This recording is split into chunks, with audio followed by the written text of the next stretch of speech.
Baik, Assalamualaikum warahmatullahi wabarakatuh. Nama saya Putri Rizkyatul Fitriah dengan NIM 19104042.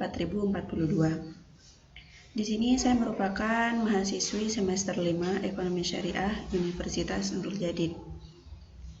Saya akan mempresentasikan materi tentang ekonomi internasional untuk memenuhi tugas mata kuliah ekonomi internasional. Oke, baik, akan saya mulai. Nah, kita mulai dari apa pengertian ekonomi internasional. Ekonomi internasional adalah ilmu yang mempelajari cara pengalokasian sumber daya langka untuk memenuhi kebutuhan hidup manusia dalam lingkup internasional. Nah, contohnya seperti apa? Yaitu seperti yang pertama ada perdagangan. Nah, perdagangan itu seperti apa? Seperti ekspor, impor, kemudian yang kedua ada investasi, 3 pinjaman. Nah, pinjaman ini seperti selama masa pandemi ini saya dengar bahwa itu Indonesia sudah memiliki hutang miliaran bahkan triliunan terhadap Bank Dunia. Itu termasuk dari kategori ekonomi internasional. Terus yang keempat ada bantuan. Nah, yang kelima kan ada kerjasama internasional. Bantuan dan kerjasama internasional ini itu ada saling berkesinambungan, dimana ketika terjadi sebuah bencana alam yang menimpa sebuah negara, kemudian jika negara tersebut bekerja sama dengan negara lain, maka negara lain tersebut boleh memberikan bantuan, atau negara yang terkena bencana alam tersebut boleh meminta bantuan kepada negara tersebut. Kemudian ada ekonomi internasional yang mencakup 2 aspek. Yang pertama ada aspek mikro, misalnya jual beli secara internasional atau ekspor impor. Kemudian ada aspek makro yang misalnya pengaruh pendapatan atau kesempatan kerja dari masing-masing pasar.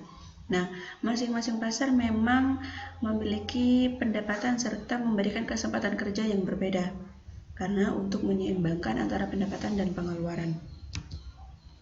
Kemudian ekonomi internasional membahas 3 permasalahan antar negara. Yang pertama ada mobilitas faktor produksi yang relatif lebih sukar, yang meliputi tenaga kerja dan modal.